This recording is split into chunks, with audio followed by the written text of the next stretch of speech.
ओम शांति। आज के वरदान, बाबा के वरदान, डेट 22/3/2022। वरदान है कंबाइंड स्वरूप की स्मृति द्वारा कंबाइंड सेवा करने वाले सफलता मूर्त भव। कंबाइंड स्वरूप की स्मृति द्वारा कंबाइंड सेवा करने वाले सफलता मूर्त भव। समय के अनुसार हर आत्मा अपने जिंदगी में सफलता चाहते हैं। वर्तमान समय में जो दुनिया में कंडीशंस है, वायुमंडल है और इतना टेंशन,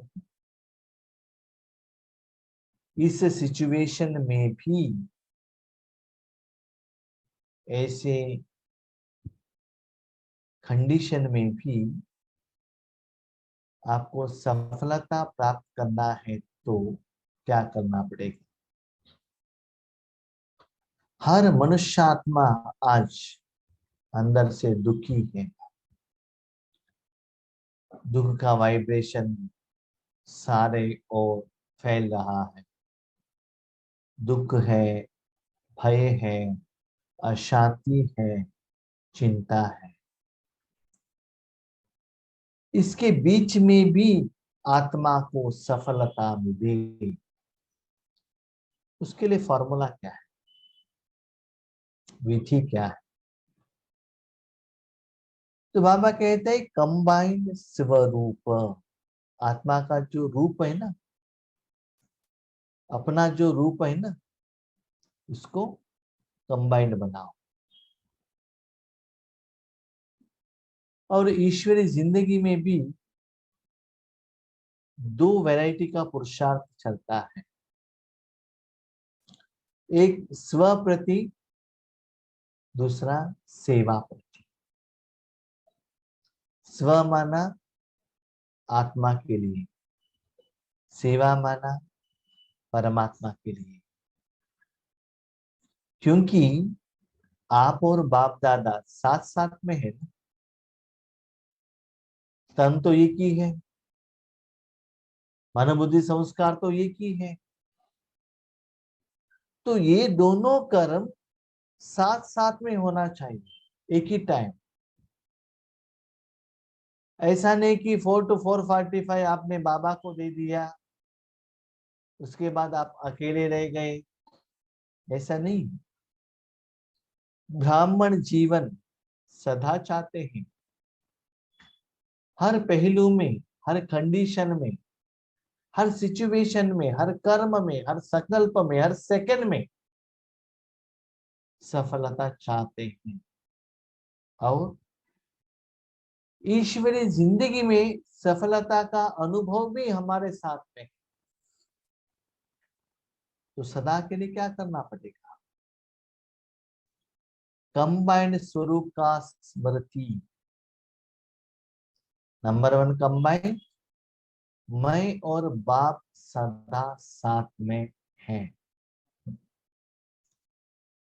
सिर्फ कहने से बाबा मेरे साथ में है, साथ में है, बिंदु है, भ्रकुटी में है, दिल में है। जैसे कि कल बाबा ने कहा कि बाबा मस्तक में, बाबा के अंदर बैठ जाओ, बीच में बैठ जाओ। ऐसे लिखने से, कहने से वो फीलिंग, अनुभव नहीं होता है। क्या करना पड़ेगा?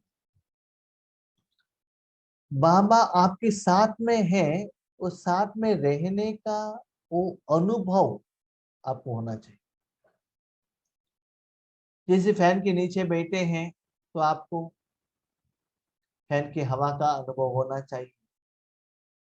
कुशन चेयर पर बैठे हैं तो कुशन का फीलिंग होना चाहिए। इलेक्ट्रिसिटी आपके साथ में है और रोशनी का अनुभव होना चाहिए। ऐसे ही आप जिसके साथ कनेक्ट हो, उनमें जो गुण है वो अनुभव आप में होना चाहिए। वो कैसे? याद द्वारा नहीं, योग द्वारा नहीं, माना अपने मन को परमात्मा में मैंने रखा है, ऐसे टेंशन से नहीं, स्मृति सदा है। वो कैसे? क्या आत्मा अपने तन को याद करती है क्या? तन के साथ योग लगाती है क्या?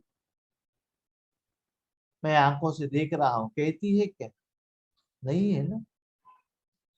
आत्मा तन को एंटर होने के बाद शरीर को त्याग करने तक सदा तन को यूज करता ही रहता है। आत्मा के बिना तन नहीं, तन के बिना आत्मा नहीं। इसमें एक नहीं है तो कर्म नहीं होगा, और कर्म का फल भी नहीं आएगा, कर्म का फल भी आप अनुभव नहीं कर सकते। वैसे ही हर कर्म में आपको सफलता चाहिए तो बाप और आप दोनों साथ में रहना चाहिए, और एवरी सेकंड ये दोनों शक्तियां कंबाइंड रूप में सेवा करना चाहिए, तभी सफलता मूर्त बन सकती है। तो सेवा करने का जिम्मेदारी भगवान का है।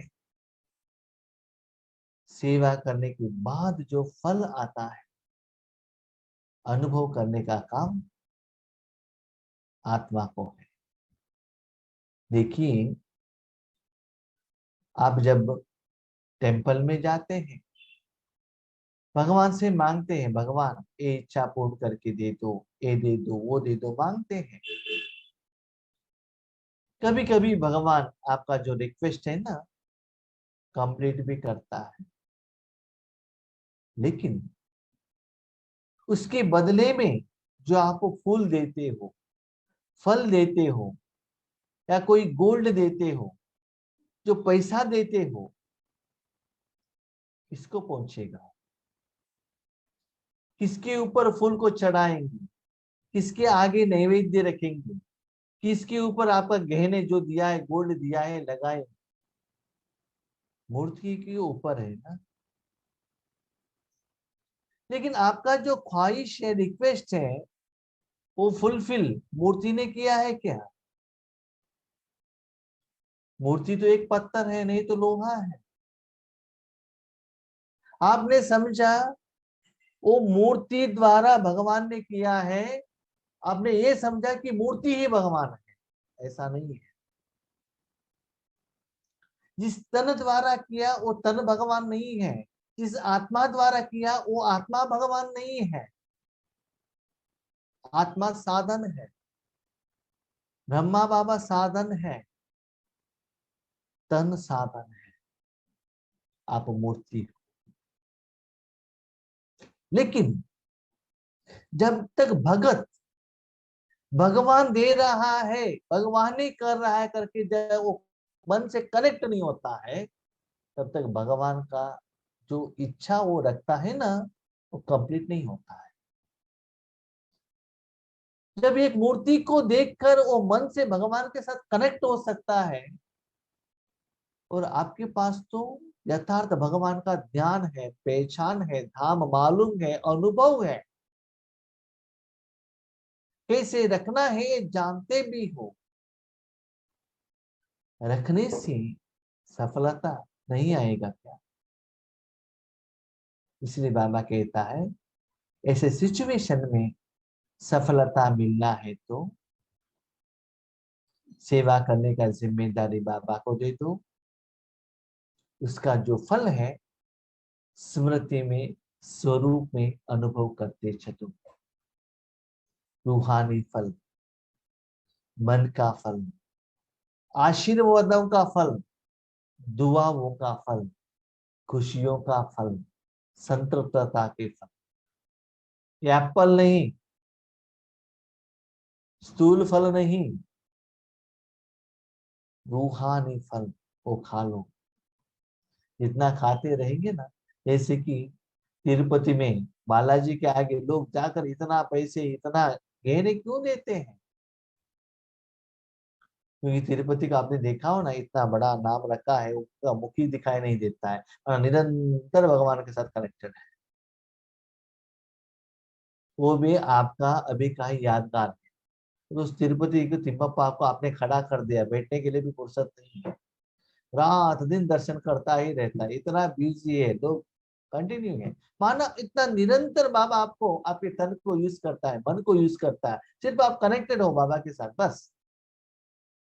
लोग लाकर दे रहे हैं, कितना हर रोज करोड़ों के रुपए में आ रहा है, ये आपका ही याद था।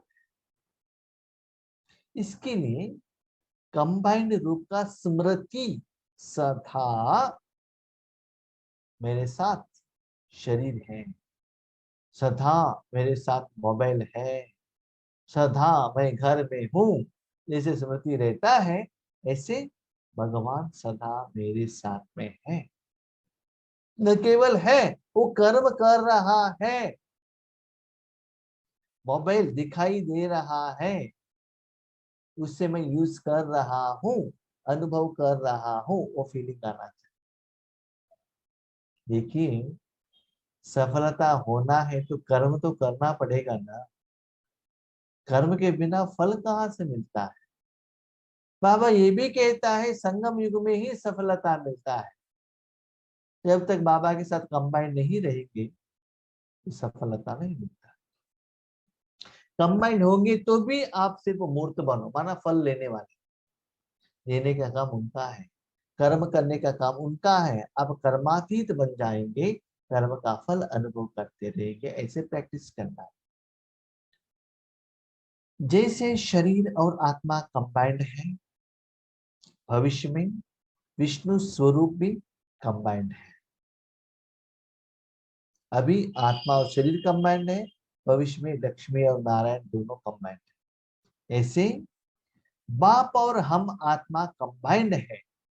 इस स्वरूप की स्मृति में रहकर स्व सेवा और सर्व आत्माओं की सेवा साथ साथ करो तो सफलता मूर्त बन जाएंगी। स्व सेवा माना क्या है? जब अपने मन भावा को देते हो ना, देने के बाद जो फल मिलता है ना, फल को जो अनुभव करते हो वही स्व सेवा है, और कुछ एक्स्ट्रा नहीं। जैसे अपने हाथ से बर्तन साफ करते हो, बर्तन साफ करने के प्रोसेस में आपका हाथ भी क्लीन होता ही रहेगा, एक्स्ट्रा क्लीन करने का जरूरत नहीं। तो आपके द्वारा बाबा विश्व साफ कर रहा है, आपके मन द्वारा, आपका बुद्धि द्वारा, आपके संस्कार द्वारा, आपका तन द्वारा, तो वो भी क्लीन होगा ना। पाइप द्वारा अच्छा पानी जा रहा है तो अंदर जो गंदगी है क्लीन होगा ना। तो ऐसे ही बाबा कहते हैं पुरुषार्थ अलग, सेवा अलग नहीं, वो दोनों साथ साथ में चले। एक ही विधि में विश्व के प्रति सेवा भी चल रहा है, इसका फल आपका भी अनुभव हो रहा है। तो बाबा ने कहा स्व सेवा माना परमात्मा ने किया हुआ कर्मों का फल अनुभव होना चाहिए।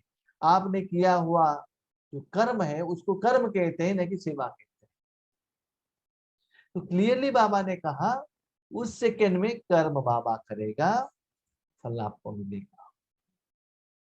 ऐसे कभी नहीं कहो कि सेवा में बहुत बिजी थे इसलिए स्व की स्थिति का चार्ट ढीला हो गया। सेवा में बहुत बिजी थे इसका मतलब क्या है? उस समय साथ में बाबा नहीं था, कर्म के प्रति अटेंशन रखा, इसीलिए वो लाइटनेस का, कमाई का, खुशी का, परमात्मा प्यार का अनुभव नहीं होता है। भले तन का कर्म करो, भले मन का करो, भले वाचा करो, लेकिन बाबा के साथ कंबाइंड रहेंगे ना, कितना भी सेवा करो सुस्ती नहीं होगा, वो एनर्जी और सुख आपको मिलता रहेगा। इसीलिए स्वस्थिति और सेवा को अलग मत करना। ऐसे नहीं जाओ सेवा करने और लौटो तो कहो माया आ गई, मूड ऑफ हो गया, डिस्टर्ब हो गए। बहन जी ने ऐसे कहा, एक्सपेक्टेड रिजल्ट नहीं मिला, उतना स्टूडेंट्स नहीं आए थे, विघ्न आ गया। ऐसे नहीं कहो। क्यों? आप सेवा करना चाहते हो, आप ज्ञान सुनाने चाहते हो, तो ऐसा सभी होगा बच्चे। बाबा साथ में रहे, बाबा कर्म करे, बाबा सेवा करे, और उसमें असफल हो ही नहीं सकता। हाँ, ऐसे हो सकता है उस समय आपको अनुभव नहीं हुआ होगा वो सफलता हुआ है कि नहीं हुआ है, उसका फल उस समय आपको अनुभव नहीं हुआ होगा, लेकिन भविष्य में तो थोड़ा दिन की बात, थोड़े साल के बाद उसका रिजल्ट जरूर आपको दिखाई देगा, अनुभव होगा।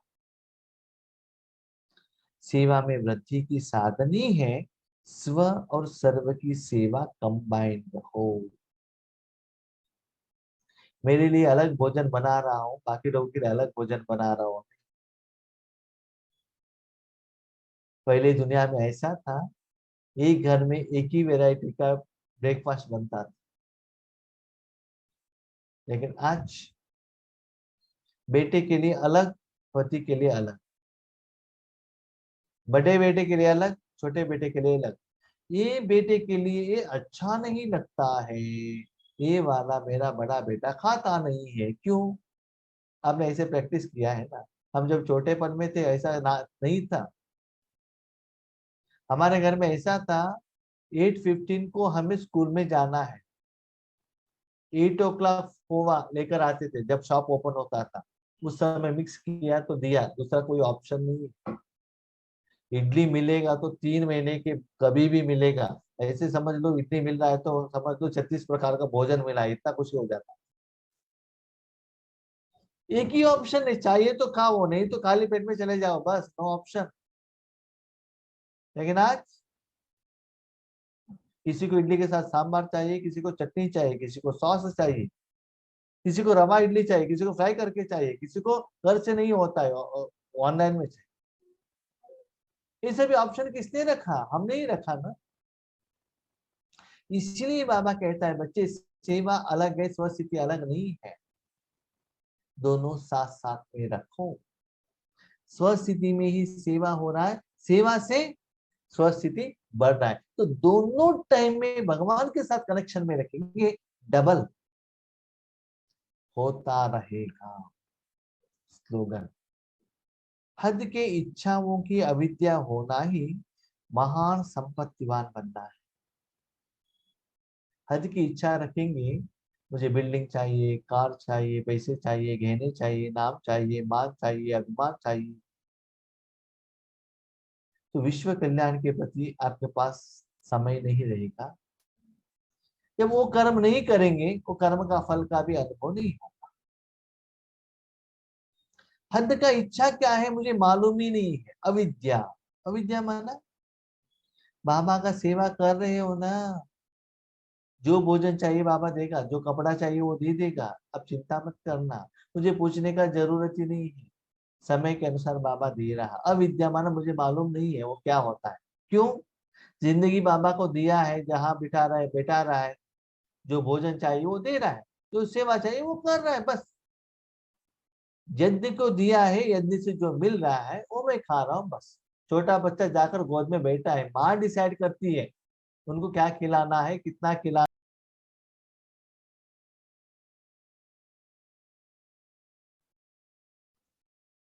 तो बाबा कहते हैं बच्चे, महान संपत्तिवान कौन है? जो निराकार स्टेज में रहकर विश्व कल्याण के प्रति सोचता है और विश्व के लिए बिजनेस करता है, और इस बिजनेस का प्रॉफिट लेता है। स्थूल के लिए आपने यूज किया तो समझ लो आपका संपत्ति कम हो गया। तो विश्व में जो चीज चाहिए ना, वो प्रोडक्शन करने का फैक्ट्री बाबा ने अभी ओपन किया है। इतना सुंदर बात है, फैक्ट्री भी उनका ही है, मालिक भी वही है, प्रोडक्शन भी वही करता है, बांटता वो भी है, पहुंचाता वो भी है, वो भी करता है, ऑर्डर भी वही लेता है, सिर्फ प्रॉफिट आपको आता है। ये से भी करता है तो मुझे क्या करना पड़ेगा? जगह तो दो, करने के लिए जगह तो चाहिए नहीं, सब कुछ करने के लिए सिर्फ जगह दो, समय दो, संकल्प दो, साधन दो, बाकी का काम प्रोडक्शन करना, बांटना, बिल डालना, सब कुछ बाबा करने के लिए रेडी है। तो स्थूल कर्म के लिए, स्थूल इच्छा के लिए, स्थूल साधन के लिए, तन के लिए आपने भगवान को यूज किया, तो समझ लो आप संपत्तिवान जरूर हो, ऑर्डिनरी संपत्तिवान हो, महान नहीं। दुनिया में भी बहुत संपत्तिवान है। स्पेशल किसको गिना जाता है? जिनके पास 50,000 करोड़ हो, 1 लाख करोड़ हो 100 पैसे वाले ऑल ओवर द वर्ल्ड करके लिस्ट आता है। ऐसे ही विश्व में जो महान संपत्तिवान कौन है? जो हद की इच्छाओं का अविद्या करते हैं। अविद्या माना उसके बारे में मुझे कुछ मालूम नहीं है। ठीक है। कभी कभी किसी को कुछ पूछते हैं उनके घर में क्या हुआ है, वो कहते हैं मुझे मेरे घर में क्या हो रहा है मुझे मालूम नहीं, मेरे पापा को पूछो, मेरे माँ को पूछो, वो उनका सब्जेक्ट है, मेरा नहीं। मेरा कंसर्ट है, मुझे ही पूछो। घर में रहते हैं लेकिन मालूम नहीं। तो ऐसे हमको क्या करना है? हद का इच्छा। आप ब्रेकफास्ट क्या कर रहे हो, मुझे मालूम नहीं क्या खिलाता है। आज ऐसा ही हुआ। आज सुबह पहले प्लान था कहाँ की भोजन खाने के लिए, और भोजन और कहाँ हो गया। सुबह कुछ टाइम पर निकलना था और कुछ टाइम पर जाकर निकल पड़े। सुबह कुछ प्लानिंग था प्रोग्राम में, आफ्टरनून में प्रोग्राम चेंज हो गया। ऐसे क्यों मालूम नहीं, बाबा जैसे जाता वैसे करता है। जहाँ जाने के बाद मन बाबा को देना, उतना ही मेरा काम है, बाकी काम मेरा नहीं है। ठीक है। अविद्या। जहाँ चाहो वहां बिठाओ। जहाँ 10 मिनट के लिए गए थे वहां 1 घंटा हो गया। टोटल जो सुबह से प्लान किया था ना, कुछ ऐसा हुआ ही नहीं। टोटल डिफरेंट हुआ, लेकिन बहुत अच्छा हुआ, सफल हुआ, सक्सेस। तो इसीलिए नहीं नहीं हमने ऐसे प्लान किया था, ऐसा नहीं होता, वैसा ही करना चाहिए ऐसा। भले प्लान करो, लेकिन बाबा के प्लान के अनुसार चलते रहो। तब क्या होगा? महान संपत्तिवान बनेंगे। ठीक है। अच्छा, हम शांत।